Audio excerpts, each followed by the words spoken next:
What's up, and welcome back to the Fantasy Football Channel. We are the Schluter Bros, and tonight we're heading to Detroit, talking Lions. If you're watching and you have not subscribed yet, you better watch those kneecaps. Dan Campbell will be coming for you. Subscribers who comment below will receive complimentary Schluter rankings to dominate their league mates this year. Adam, this is draft season. How you doing? Man, I am hungry for some kneecaps. Let's have a day today talking about them Lions. How you doing? I am doing great.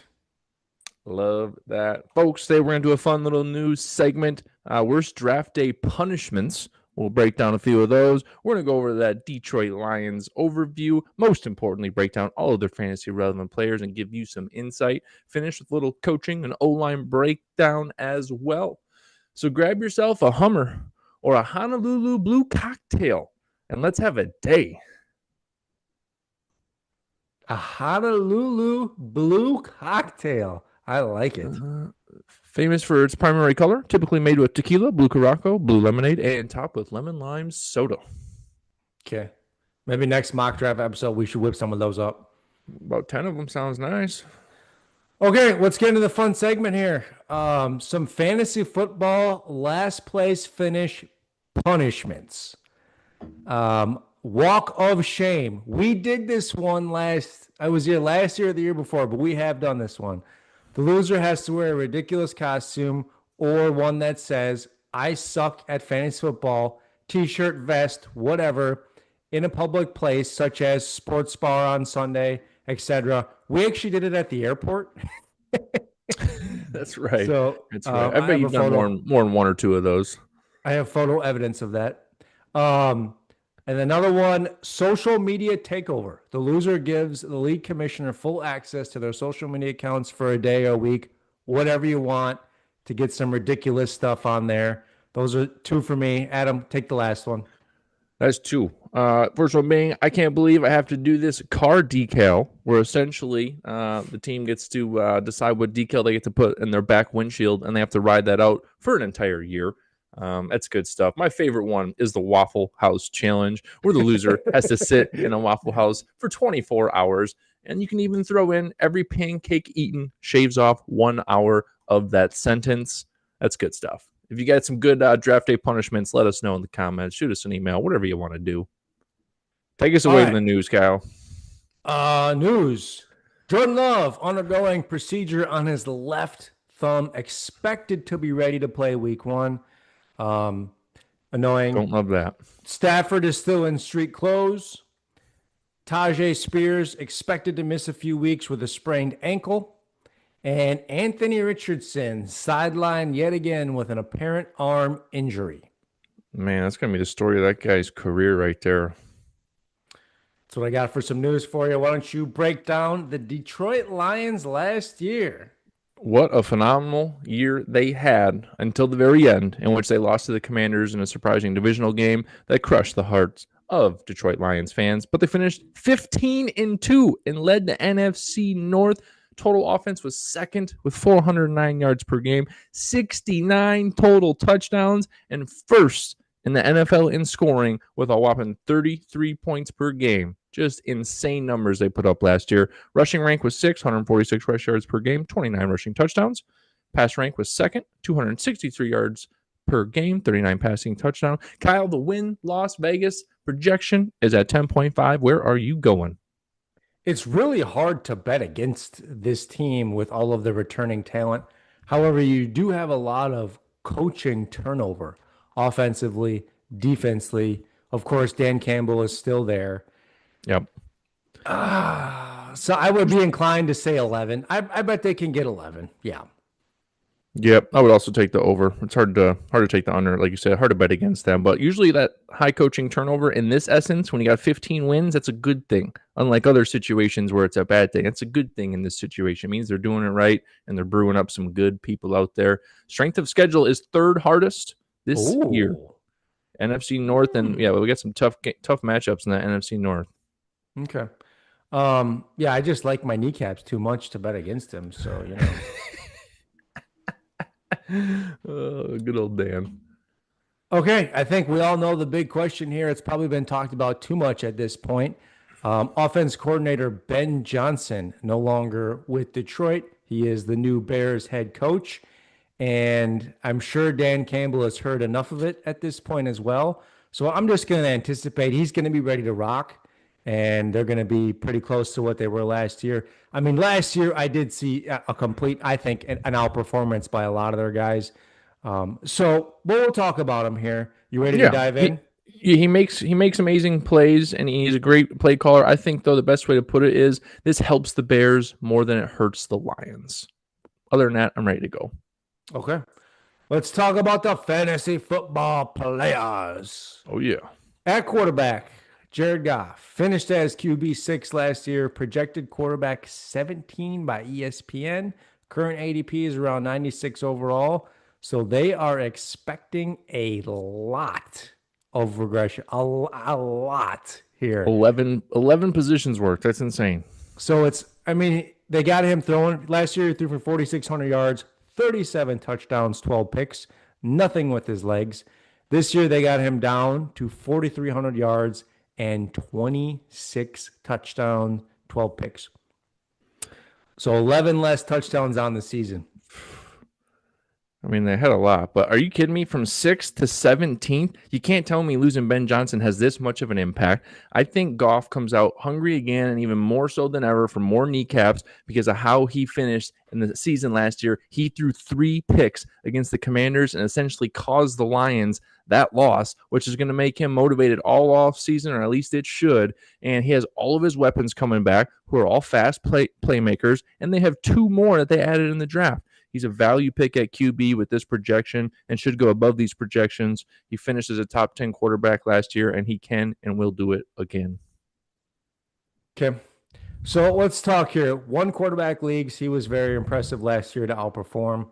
And this year in 1 quarterback leagues, he's not going to be top 12 kind of guy for projections. Are you happy with him as your QB1 in a 1 quarterback league? Well, so as I said, he can and will finish top 10, but you could get another one right who's in between that 10 to 15 range. So just in case something does happen or losing Ben has that much of an impact, that way you have someone else there. But I am okay with it. Theoretically, yes, I am okay with it. Okay, I think I'm a little lower. I think I'm not as okay with it unless I have like a really good number 2 I like. I'm still haunted by some of his performances with the Rams. Sure. So I know new team. Those are long gone. Those are long gone. I know they're long gone. But the thing about Ben Johnson does have me a little bit concerned, and I could just see them wanting to be a little more physical and running. I still think that is the strength. I think some of the outperformance was the passing game. Yeah, but 4,600 passing yards and 37 touchdowns, that is QB1 material right there. Okay. All right. What else do you want to say about him? I think he's getting done dirty by ESPN, and he's a good value to have, especially in those QB2 leagues where you can get him as your QB2 for not that high of a price. That's a way to separate your team to head to the championship. I mean, I definitely think he is a value. And if you can be stacked everywhere else and have him as your quarterback, okay. But then I would want to have a higher upside quarterback too, in my opinion, on my roster. Love it. Okay. Divas, Amon-Ra St Brown finished as wide receiver 3, projected wide receiver 6.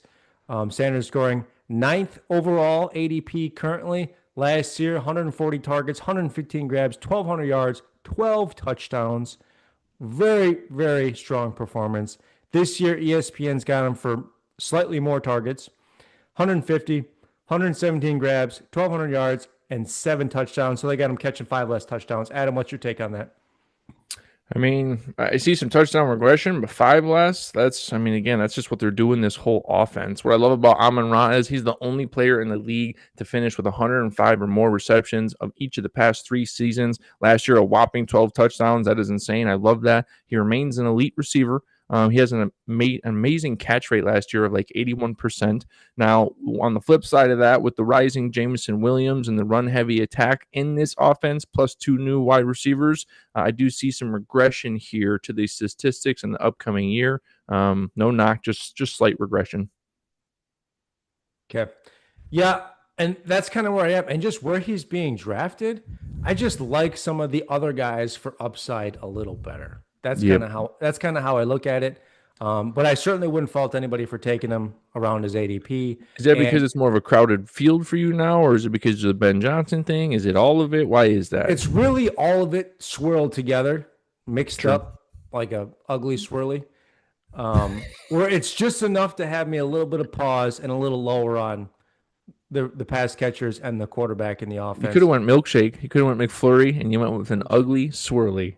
The swirly's already ugly, and you made it an ugly one. I mean, this is somebody who I've been high on every year. And again, now it's almost overpriced to me, right? He's a Yeah, you have it. phenomenal receiver. He's got probably some of the best hands in the NFL.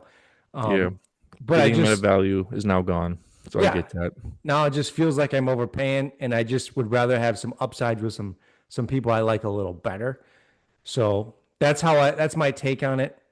Um, yeah, anything else on same? I mean, in PPR leagues, give him a tilt though, because he's going to be Yeah. a PPR guy, right? Standard scoring, I'm a little more hesitant on him because I do see a little touchdown regression. Well, I like that you said that because that's a great segue here. Tilting to the standard, we got Jameson Williams, who finished as wide receiver 13 in standard leagues, currently going as wide receiver 27, ADP 62 overall. I love this guy. You know I love this guy. He is a freak athlete. Last year, he missed a couple games, only had 58 catches, and still had over 1,000 receiving yards. That just goes to show his big play potential and how if he gets the ball in open space, he is gone. 7 touchdowns last year, and let us not forget in 2022, he was the 12th overall pick. Last season, he broke out slightly, and this season, he's going to break out even more. Get him on your teams at this price of ADP 62 overall. Yeah, this is the guy that you want to be higher on for standard scoring. PPR, you got to be lower on him. He's not a possession guy by any means, but he is the big play guy in this offense, and he's very talented at that. Oh, yeah. And he's not as expensive. Not at all. And only 24 years young. Well, let me ask you this. Is there a world where Jameson Williams outperforms Amon-Ra? Total Yeah, points sure. on the season. Yeah, if Amon-Ra misses, somewhere more than 4 weeks, If then they're for both sure healthy the entire season, is there a world where it can happen? you got a hook with a worm on it, and you're trying to get me to bite it, but I ain't biting this one. Okay, All it's right. too steep. That is too much. I do like him a lot. I will say this: he is a much better value, obviously, for where he's going in drafts. Yeah. In terms of ADP, way better, but no, not straight up. That would be a fool's bet right there. Okay, let me tell you some of the guys he's going around. ESPN style here. At wide receiver 25, you got Rashee Rice, and then you got Cortland Sutton, Jameson Williams, Jalen Waddle, Devonta Smith, Roma Dunes, George Pickens. Everyone you said after his name, without a doubt, in beforehand. With Rashee Rice, depends on his suspension, but if he's not getting suspended, then no. And then Sutton's a clear number one on a team that doesn't have a perfect number two. So therefore, not in front of those other guys, but Waddle and whoever the heck else you said George after Pickens. that. Pickens, yeah, I even like him more in front of him. So yeah, I like him in front of those guys for sure. Okay, so I agree with the first part about Cortland Sutton. I like him higher, right? Yep. True number one. But I like JMO better than Waddle, Devontae Smith, and probably Odunze. Pickens though is interesting for me because I could see Pickens really outperforming this year. I don't think Dallas plans to run the ball very well. Dak's going to be back. They're going to throw the ball. They're going to throw the ball. They don't plan it to run They're well. not planning to run very well. It's They're how not, I'm looking not at are they their not offseason. planning to run the ball? They're not planning to run the ball well. I mean, they're still going to do it. I don't think it'll be very well, though. It won't be Just very not effective. well. Exactly. Love that. Love that. I mean, I think you're right. Well, not how you said it, but what you're trying to get across, I think you're right. I think him and Pickens are very close for me. I don't know. I'd probably take Pickens if I had 10 drafts. I would take Pickens. No. I would take Pickens over no. him 7 times. Oh no, not 70%. I think so. Yeah. That's painful for me. I need to leave. I'm out of here. I see the upside. I get it. I do get it.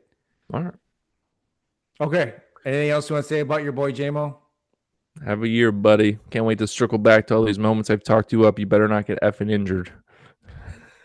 Okay, some honorable mentions: Tim Patrick, Khalif Raymond, and then the rookie Isaac. Say it, Adam.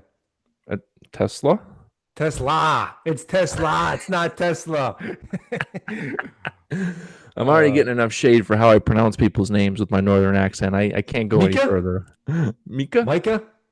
Okay, let's talk about tight end here. Sam Laporta, projected as tight end 4. He finished last year as tight end 6 standard scoring, ADP 54th overall. Tight end 4, what do you think? I mean, he's up there, but with only having 60 catches last year, that's a lot. That is a lot. I do like him even more so in terms of a player that's getting hurt more by Ben Johnson's departure. I think it's the tight end, because he did some fancy, funky plays to the tight end in which it was he was throwing it and doing some other things, and that fake play where they stumbled and they threw it to him in the end zone. Some of those specialty plays for his 7 touchdowns came right out of Ben Johnson's playbook. So I think he gets hurt a little bit more than the other ones, but I do really like him as a tight end. This year he's projected 75 catches, which is 15 more, and about 50 more yards at 780. So, yeah. What do you think? So how I have it right now on my own side of things is he is Hawkinson and Laporta. I had them in the same tier. However, I am the rare one that has Andrews above these guys in mine right now. So I have Bowers, McBride, Kittle, Andrews, and then Hawkinson or Laporta. Isaiah likely really hurts your thought on that, but if he for some reason stays, if he stays injured or that bleeds into the season, then I could see more light in what you're saying. But if he's back and healthy, he's gonna keep rising, and Andrews is gonna slightly keep falling. Well, think about Zay Flowers also had the injury last year. Will he be up to full speed? That was the best receiving guy they had in the room last year. So to me, Andrews and Kittle this year, I think they're going to start the season just ridiculous target shares. Yeah, I guess. And then the last thing we'll say about Laporta, he started the first 6 weeks with only 11% of the target share from the team, and during the last 11 weeks, he had 21% of the target share. So it definitely increased, as his health and vitality came back to life. Okay. I mean, I agree with solid tight end 1. I have him tight end 5 or 6 is where I have him. Yeah. So if you want to take a tight end around his ADP just because you want an elite tight end 1, second or third tier, depending on your rankings, I don't mind it. All right. Let it ride. Why don't you take away RBs here? Oh, I would love to, because this is a fun one to talk about. What an electric player in Jamyr Gibbs. Finished as RB3, projected as RB3, ADP 4th overall last year, an astounding 1,400 yards and a total of 20 touchdowns between both rushing and receiving. Those are phenomenal numbers in an offense where Montgomery still gets plenty of action and does the goal line work. My question for you, Kyle, is there any world where you're taking Jamyr Gibbs in front of Bijan and Saquon? I'm not. Why not? He's young. Mostly because Montgomery is there. His physical presence gives me enough pause, despite his talent, to want those other more workhorse guys above him. I think that's very well said. But I do see the talent. I see the upside. And I was actually surprised how much he did outpace Montgomery in pretty much every single category and statistic last year. Gibbs had 250 carries, 1,400 yards, average 5.6 yards a carry. We should check this. That had to have been the best in the NFL. He had another 50 catches with 500 yards receiving and a total of 20 touchdowns. That is amazing. Meanwhile, mind-boggling. Montgomery still had 185 carries, almost 800 yards. He averaged 4.2 yards a carry, still had 30 grabs, 340 yards through the air, and 12 touchdowns on his own right. So together, these two guys rushed for 28 touchdowns last year. That's this backfield, this offensive line, both these guys. It is very hot. And that's what helps create the highest scoring offense in the NFL at 33 points a game right there. two guys that can pound the rock and a bunch of weapons on the outside. Yeah, it's impressive. But yeah, I think you're probably Jamyr Gibbs. Would you pick anyone in front of Jamyr Gibbs since it's more crowded than some of the other backfields? Is there a CMC we'd sneak in there, an A-Chain, anyone like that, a Genty, anyone else in there that you'd pick in front of Gibbs due to the crowded backfield? For PPR, certainly not. Certainly not. Okay. And for PPR, that would be your case for Gibbs above Barkley or Bijan, in my opinion, just for being a better pass catcher Okay. in his own right. But standard scoring, I could see a case if you were, not to mention anyone specifically, but such as Tommy thinks, and more bullish on like a Henry or someone standard scoring who you think is just going to get a lot of touchdowns. I can see that because with the amount of offense they had last year, like there has to be a little bit of touchdown regression here from both or one of these guys this year. That's just insane. Yeah.